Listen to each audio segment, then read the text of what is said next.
fotos estaban. Y justo en ese momento me hacen una entrevista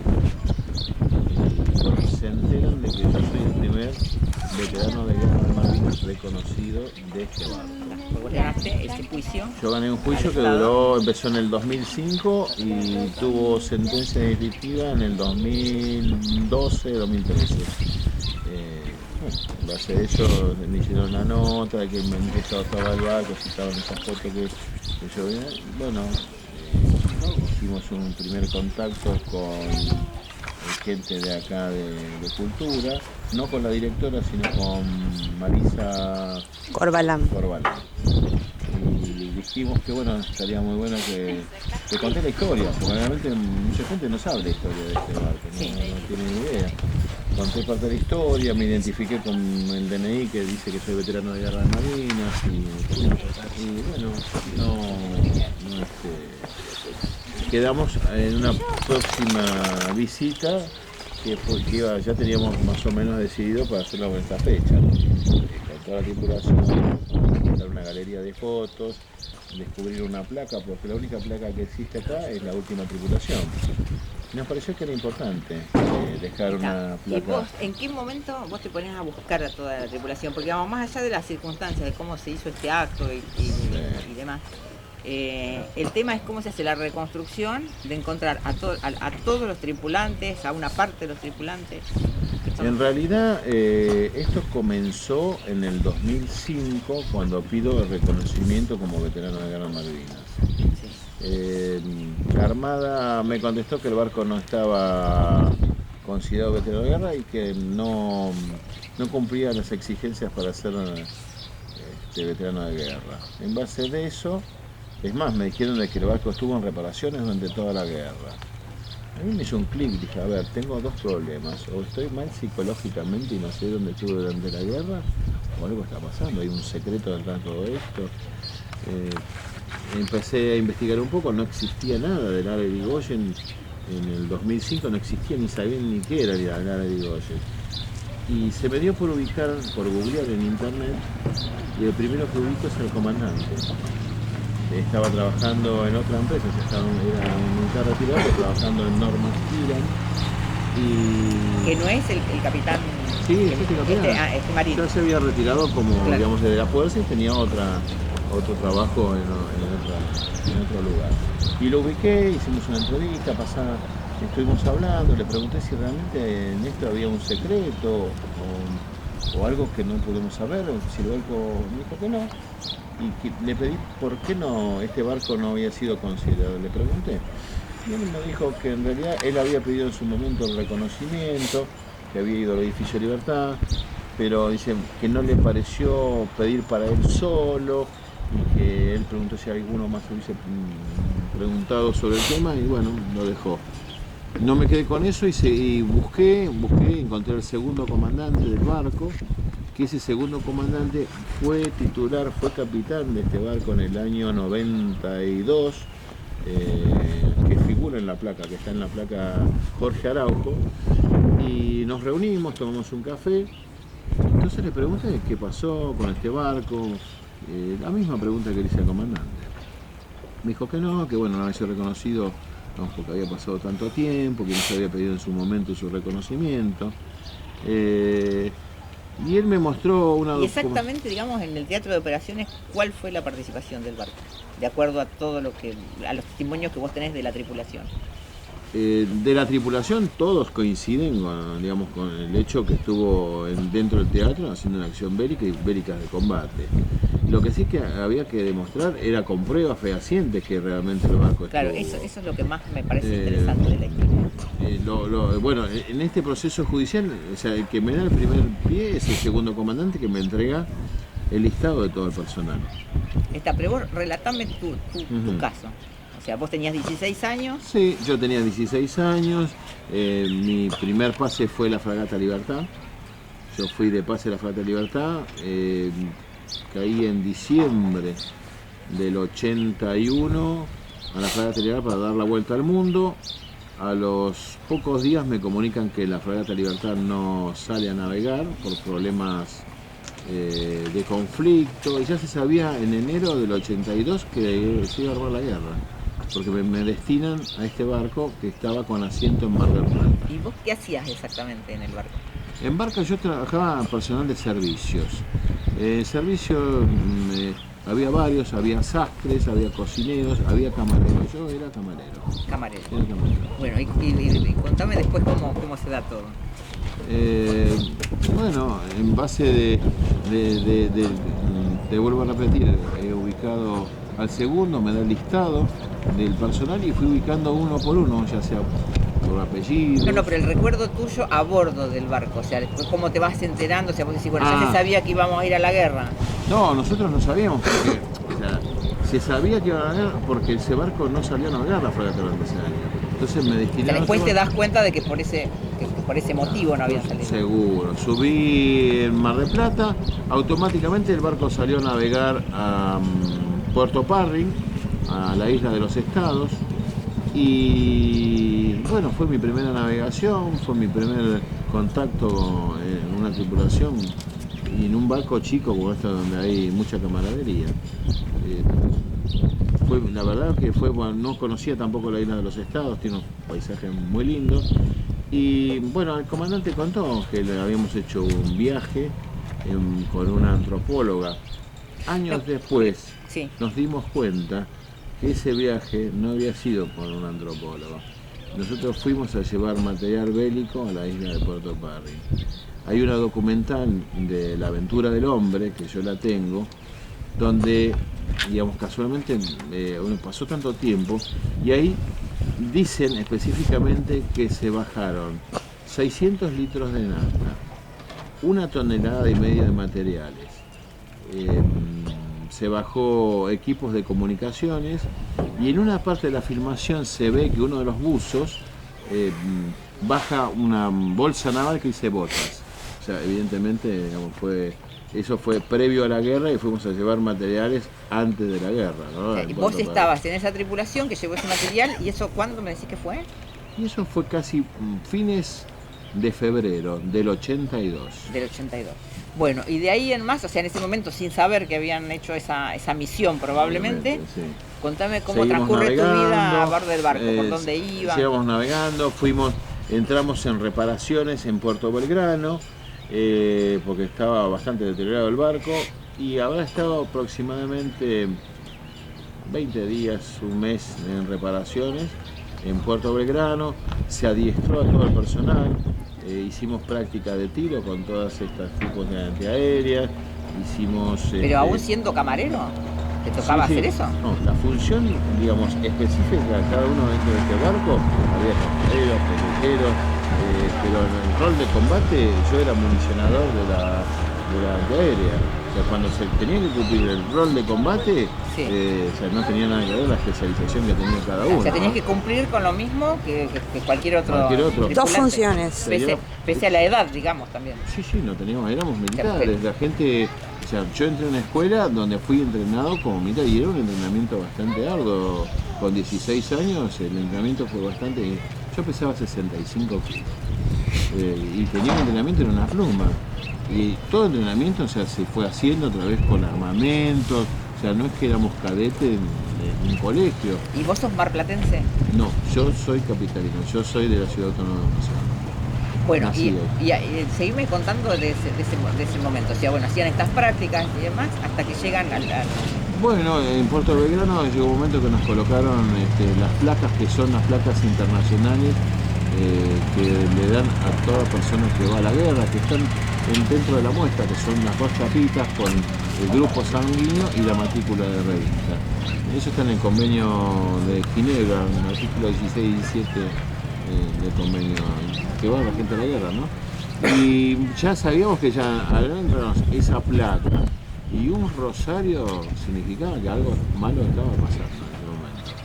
Y hicimos prueba de máquinas, nos sacaron después de todo ese entrenamiento previo, hicimos tiro a la manga a los aviones, un avión tiramos tiro antiaéreo de manga y salimos a hacer prueba de máquinas. Ya después, del 2 de abril, nos enteramos que había empezado la guerra y estamos en la guerra. Prácticamente éramos parte de todo.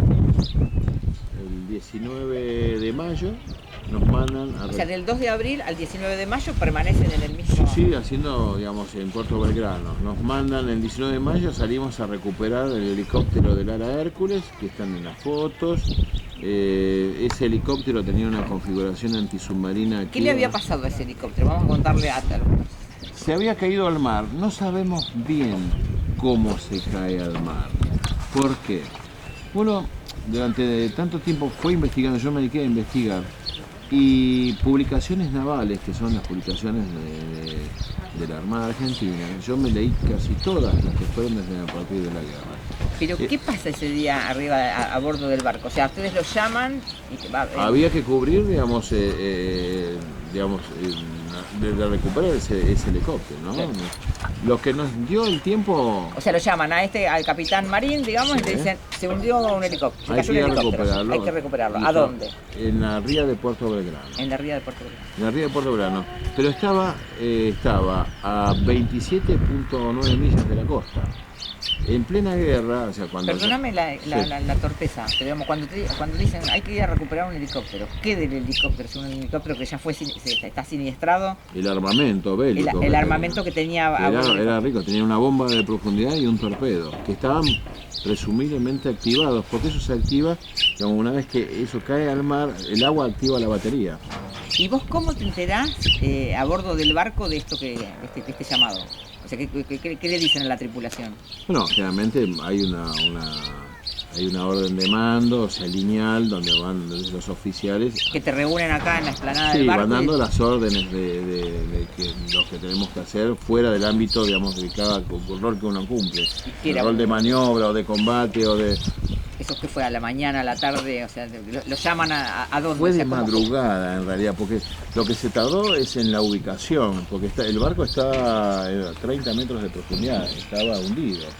Entonces los buzos, más el trabajo que hizo toda la tripulación de poder ubicar dónde estaba el barco, porque no tenía ni balizamiento ni nada, duró un día en la ubicación de ese helicóptero al rescate.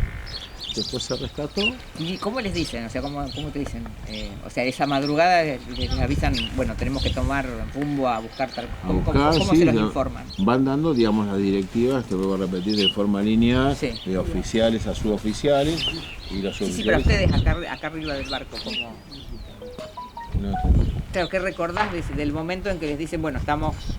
entiendo que les deben haber dicho, bueno, estamos navegando con tal rumbo a hacer tal misión. sí, obvio, sí. Pero bueno, cuando llegamos al lugar, obviamente nosotros, la vivencia nuestra es seguir con nuestra, digamos, línea de trabajo interna hasta el momento del recupero de ese helicóptero. Lo que sí tenía importancia el lugar, las 23 millas, .7, es que en ese momento cualquier buque que saliera fuera de las 12 millas, el Reino Unido lo iba a hundir. Por eso digo, la importancia de haber salido a 23 millas era el Teatro de Operaciones Atlántico Sur. Eso es parte, digamos, de lo que reconoce después la justicia en el fallo, digamos, de dónde Exacto. estuvo el área de Irigoyen y demás. Pero lo que yo apunto es a tu vivencia de esa jornada, de ese día, cómo fue, cómo se vivió. Sí, obviamente al estar en la guerra con 16 años tiene cierto temor. O así, y ahí. Obviamente ya habíamos sabido del hundimiento del crucero Belgrano, eso fue el 1 de mayo y no fue dentro de la zona, fue fuera, fue dentro de la zona de exclusión, o sea que tampoco sabíamos que en algún momento nos podían hundir también a nosotros. ¿Y de qué te acordás de eso? Bueno, que eras tan chico, ¿no? ¿De qué cosas te acordás? No sé. Lo que me acuerdo y nos quedó, digamos, en general muy presente es que nosotros dormíamos vestidos con los salvavidas puestos y teníamos una bolsa de elementos que eran para ocupar las balsas, ya sea pastillas de convertir agua salada en dulce, una ropa, digamos, seca, chocolate, un silbato, y no me acuerdo mucho más, pero nosotros dormíamos constantemente vestidos, con el salvavidas puesto y con esa bolsa al lado de la cama, ¿no? Lo miro a él. ¿Y vos qué recordás de ese día? de ese momento? ¿Vos en qué parte estabas o cuántos años tenías? Máquina. ¿Eh? En parte máquina. En máquina. Sí. ¿Y qué te acordás de ese día? ¿Eh? Generadores auxiliares. ¿Tu nombre? La banca Carlos. Carlos La Banca. Y bueno, te desempeñabas en la sala de máquinas y ¿qué recordás del momento en que parten a recuperar el helicóptero? Yo mucho no recuerdo porque yo estaba abajo de todo y no salía mucho de ahí. ¿Y cómo te enteraste después de lo que estaba realmente pasando? Sí, por los comentarios de la gente de a bordo. Al ser un barco muy chico había mucha camaradería, muy chico, éramos parte de una familia, que la seguimos siendo, ¿no?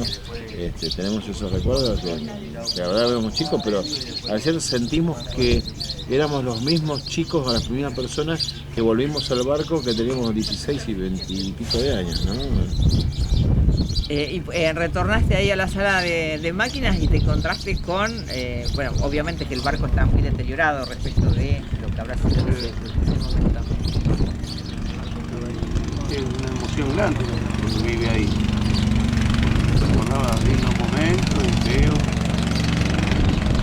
¿Cuál fue ese momento peor o cuál fue el mejor en el 82? Y por parte fue lindo. No sé cómo explicarlo eso. Contame de esa jornada. ¿Tenías turnos en la sala de máquinas? ¿Cómo era? Sí, teníamos una guardia de 4 horas, 6 según cómo era la cosa. Y mucho yo no recuerdo. ¿Y te encontraste ayer con algún compañero de esas guardias, de esos turnos? Sí. Casi la mayoría que estaban conmigo sí los encontré. ¿Y cómo fue tu vida después? ¿Dónde estás radicado? Estoy en Pilar. Pilar. Trabajando y la que salió Carlos, que nos encontró, nos dijo a todos. Eso, bueno, ¿a vos cómo te encontró? Y no sé, buscándome, de alguna forma encontró mi... Pero vos cuando, o sea, ¿cómo te Me llamó por teléfono? Sí, me llamó por teléfono él, me comentó que se iba a hacer, que quería hacer esto, y bueno, me uní con él y estuvimos en contacto. ¿Y esto cuánto tiempo hace que fue? Y yo hace poco, 3 meses. Por eso la gran emoción que tiene. Es la primera. Nosotros nos juntamos varias oportunidades. Los primeros grupos fueron de a 10, de a 12 hasta llegar a esta cantidad. Pero entre él y otras personas que encontramos hace muy poco, pues seguimos la búsqueda. Ayer hablé con una persona que decía que hacía muy pocos días que se había enterado. Fue el último que... Claro, que dijo, yo fui el Cruz. último. Sí. ¿Cómo es el nombre? Cruz, que estaba en Salta. Lo ubicamos por un cruce de información con el ANSES. Pero bueno, seguimos buscando. Hay algunos que no tenemos el DNI y lo que hicimos fue hacer un blog hace 10 años, que ese blog, digamos, tienen un correo electrónico. Muchos los ubicamos a través de ese blog, que buscaron el Irigoyen y se comunicaron a través del email. Ayer me decían que ustedes programan volver aquí el 2 de abril. Tenemos pensado volver el 2 de abril.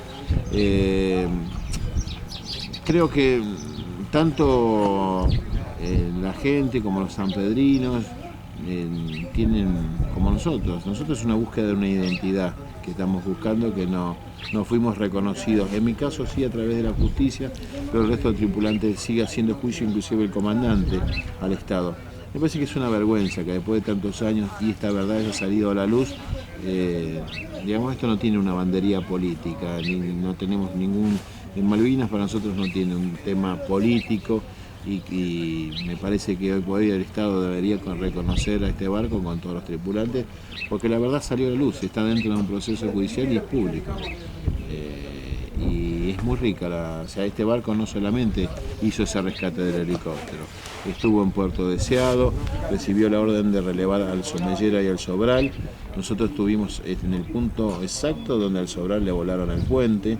El Sobral tuvo problemas de máquina y volvió a Puerto Belgrano. Nosotros cubrimos las dos bases entre Río Grande y Puerto Deseado, que era la salida y el regreso de los aviones que iban de Malvinas, tanto la Fuerza Aérea como la Armada. se le colocó una antena arriba del puente, una radiobaliza, para que los aviones pudieran reconocer el continente. Y fue una estación de socorro, por eso tenía buzos dentro del helicóptero, que eso significaba que cada avión que tuviera algún problema en combate y fuera eyectado al mar, los buzos tenían que recuperarlo. ¿Cómo fue la jornada, digamos, en la que recuperan parte del helicóptero? Y obviamente era, digamos, una situación muy incómoda y aparte de riesgo, porque obviamente estábamos fuera de las 12 millas, el helicóptero no se sabía bien si, digamos, la parte del armamento estaba activado o no.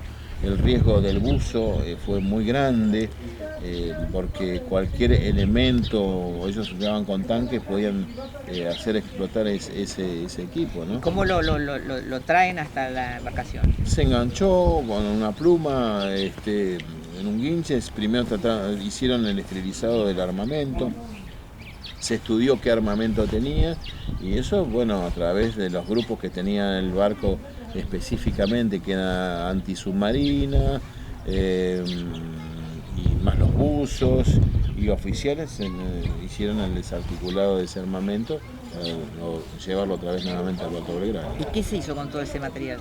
Se entregó en la base de Puerto Belgrano. ¿Y por qué crees, digamos, que no se quiso reconocer hasta dónde ustedes habían llegado?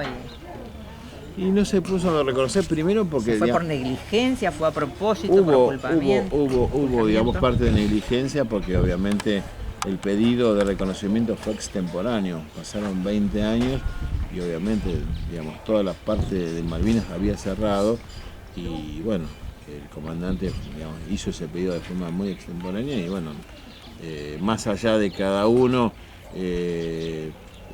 que trató de ser reconocido, bueno, obviamente la Armada negó la existencia del barco. Ustedes ayer entregaron material que va a quedar ahora en posesión del barco. Sí, es una donación que hicimos, un material de fotos, donde marca específicamente la ubicación del barco donde fue sacado ese helicóptero. Está la carta de navegación, que está, digamos, central, está el armamento, y dejamos cada uno de los tripulantes que fue ubicado, una foto de cada uno de ellos en el momento de la guerra, ¿no? Específicamente en general, tanto en Puerto Deseado como en Río Grande. Y eso queda, digamos, a disposición del buque museo. Es una donación que hicimos, para que quede, digamos, parte de la historia se va a saber en base a esa carta, ¿no? ¿Ustedes, o sea, esto que estuvo previsto para ayer, estaba previsto para otra fecha anterior? No. Esto fue hecho el 9 de julio, fue pedido a la gente de Cultura, y bueno, nosotros dimos la información que este evento, pedimos permiso de forma, digamos, protocolar, a través de una nota, y se dio el ok, la gente de Cultura nos dio el ok para la fecha, para que el evento haya sido en el día de ayer. ¿Puede ser que haya otra gente que también se comunicó con Cultura para hacer un acto similar? ¿O que haya más grupos? No, yo tengo entendido, hay una persona que en su momento trató de ubicar gente de este barco, que tiene una asociación civil. Tengo el apellido porque es un apellido de un oficial que no es él, que se llama Villamayor. Y el señor nunca se contactó con nuestra agrupación, con el grupo, digamos, que lidera este reclamo hace muchos años. ¿Y puede que él haya estado en contacto con la Dirección de Cultura de San Pedro? Yo creo que en su momento han mandado notas, pero más de notas para el tema de nuestro evento, creo que fue un tema particular donde él tenía una muestra de un libro específicamente. No quedó muy en claro. Yo nunca tuve noticias, nunca se contactó. Tu vinculación con San Pedro es a partir de tu búsqueda, digamos, de la... No, obvio, sí. Siempre fue, desde que llegó el barco acá. El día que el barco estuvo acá, nosotros estábamos, mi señora y yo estuvimos acá el día que se amarró el barco, el día que vino. Y contame de estos días que pasaron acá. O sea, ustedes llegan el sábado a San Pedro. Yo llegué el día viernes. El viernes. Con un grupo de compañeros. Nos estacionamos acá en una finca acá que es conocida, la Revancha, un lindo lugar. Y bueno, hablamos con las autoridades, ya teníamos las fotos listas para colocar y empezamos a colocar la galería. Pedimos permiso para poner la galería. Cuando decís las autoridades, ¿es con la Dirección de Cultura? Sí, sí, ya teníamos previsto, digamos, de forma protocolar, habíamos estado, y teníamos el ok, ¿no? O sea, Pero ustedes no habían cultura. llamado, digamos, a un acto. No, yo la verdad que interpreto que un evento de este tipo, donde hay más de 25 personas que son ex tripulantes de este barco, que en una zona tan caliente, una época tan caliente que fue en el 82, que fue la guerra de Malvinas, y que por hoy, digamos, este barco no es reconocido, yo creo que para mí en lo particular, yo lo que hice fue, digamos, en lo posible, tener contacto con las autoridades, más allá de después si se han informado o no, como corresponde. Te lo ya- pregunto ya porque de- prácticamente no había información de este encuentro, sí que habían planificado una exposición de fotos hace un tiempo, que se había suspendido. No era nuestra, esa, No era de ustedes. No, no era nuestra, no, no. Y de las autoridades, ¿con quién se contactaron además? O sea, bueno, después ayer hacen este encuentro que Sí. bueno, grabaron ahí como una especie de documental, creo. Hicimos una documental donde habló el comandante. ¿Eso dónde se va a poder ver? Eso lo vamos a tratar de editar y tratar de dejar, digamos, un compilado como para que eso vino gente, digamos, que está avanzada en el tema para hacer una documental y que es la verdadera historia a través de su Porque tripulante. estaba ¿no? pensando en lo que me decías por ahí, o sea, uno dice, bueno, recuperar el buque, que se le reconozca y demás, y las personas más importantes que el buque. Oh, sí, obviamente. Hay un proyecto en el Senado de la Nación que va a surgir en estos días. El senador Pedro Pocar de Corrientes, hemos tenido conversaciones con él, porque uno de los tripulantes es concejal correntino. Ajá. Y hemos tenido unas conversaciones con él, es una persona que integra la Comisión de Defensa del Senado, fue digamos, una de las personas que ha traído los cuerpos de Malvinas con el tema del reconocimiento de ADN y ya ha tenido contacto con un marín, con el capitán de este barco del 82, ha pedido sus reclamos administrativos y va a sacar un proyecto de ley pidiendo reconocimiento del barco y como de todos sus tripulantes. Y de aquí, de San Pedro, digamos, nuestros concejales, o sea, ¿se comunicaron con alguien ustedes? No. No, nunca tuvimos No. contacto. ¿Excombatientes? Tampoco, no, hemos pedido podernos contactar con excombatientes, no tengo teléfono, es más, en su momento me dijeron que gente se había mudado, que se habían dividido, porque yo tenía conocimiento que los veteranos de Malvinas de San Pedro estaban en este barco, pero creo que hoy ya no tienen la entrada acá, porque no lo he visto.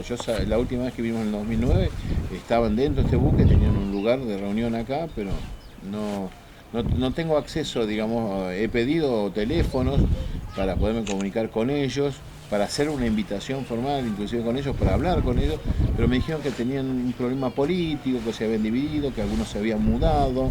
¿Pero quién te dijo eso? Gente acá de San Pedro, Pero ¿no? gente responsable de No sé área si o- responsable, por ahí en media gente. línea, o comentarios. La idea es que no tengo, digamos, ese acceso es más, me hubiese gustado invitarlo. ¿Querés decirles algo? los Sí, excombatientes? sí, de acá obviamente que no, o sea, nosotros no queremos, digamos, equipararnos con la gente que fue a pelear dentro del teatro de operaciones o los que fueron a pelear, digamos, a la misma isla, que fue el TOM, ¿no? O sea, convengamos que el tema del veterano se divide en dos partes, la ley. El que estuvo dentro de la isla, que estuvo en el TOM, Teatro de Operaciones Malvinas, y el Teatro de Operaciones Atlántico Sur. Nosotros estuvimos en el Teatro de Operaciones. Dentro de la ley, nosotros estamos embarcados. Nunca queremos ni quisimos compararnos con la gente que fue a pelear a las islas que nos merecen el mayor de los respetos. Pero nunca tuvimos un acercamiento. De hecho, cuando vinimos en el 2009 y hubo un acto oficial que vinimos varios también de nosotros, nos entregaron el escudo de la ciudad, no tuvimos contacto porque obviamente yo todavía no había sido reconocida, estaba el proceso judicial y obviamente la duda queda. Hoy por hoy sí soy reconocido oficialmente, no por el Estado, sino por la justicia. Pero digamos que a futuro el objetivo es que se recupere el barco, se reconozca al barco, digamos, como participante del conflicto, bueno, dentro de la zona de operaciones del Atlántico Sur, que se le dé el rango que tiene y que las personas también tengan su reconocimiento, más allá de lo económico, las divisiones y todo eso. O sea, de que las personas sean reconocidas como tales, o sea, esta tripulación. Usted calcule que yo, por lo menos no pasa hoy por lo económico. Yo soy reconocido y, digamos, tengo todos los beneficios del veterano. Lo mío es moral, como todos mis compañeros. Todos queremos ser reconocidos como corresponde a través del Estado en un acto oficial y que se nos coloque la medalla como veterano de Guerra de Malvinas. A todos en general. Es un tema, digamos, de honor, no pasa por un tema. Entonces nosotros se lo debemos a nuestra familia, le debemos la verdad, porque cada uno de ellos dicen, sí, yo estuve en Malvinas. ¿En qué parte estuviste? Es una duda, es una deuda que le debemos a nuestros hijos, nuestros nietos y a toda nuestra familia. El reconocimiento como veterano de Guerra de Malvinas, la verdad que salga a la luz. Bueno, no sé si hay algo que quieras agregar o que le quieras decir a... Yo, la verdad, en la organización, digamos, estuve en la organización, digamos, del conjunto de la gente, de la parte interna. Yo de la parte externa no conozco absolutamente, digamos, yo creo que por ahí el tema debería pasar, digamos, por un poco de comunicación o parte de prensa que no, bueno, ya ahí falló, pero ya no depende de mí, depende ya por ahí de San Pedro, el tema prensa, pero me hubiese gustado que hubiese venido más gente, que los medios hubiesen estado comunicados en tiempo y forma, que los veteranos de guerra podemos tener un acercamiento para poder charlar, pero bueno, no tuvimos, se hizo un poco, digamos, medio desprolijo a mi gusto, pero bueno, estamos para aprender en esta vida y creo que la próxima va a ser mucho mejor. Bueno, de nuestra parte te pido disculpas, realmente no teníamos ninguna información de que este acto se iba a hacer allá, este encuentro se iba a hacer acá. Sí, no, yo la verdad que me extrañó porque estaba previsto para un horario y bueno, creo que también lo que pasó es que se encimaron muchos actos, muchas actividades, como ser el tema de la fiesta de la ensaimada, el acto San Martín, y sumado eso creo que fue los bomberos, de los 60 años, creo que de los bomberos. Sería, claro, sumado a eso, realmente, digamos, como que también esto se fue hecho en el día de hoy. ¿Recibiste alguna comunicación, algo? ¿Te llamó alguien? No, en el día de hoy no. Bueno, muchas gracias. No.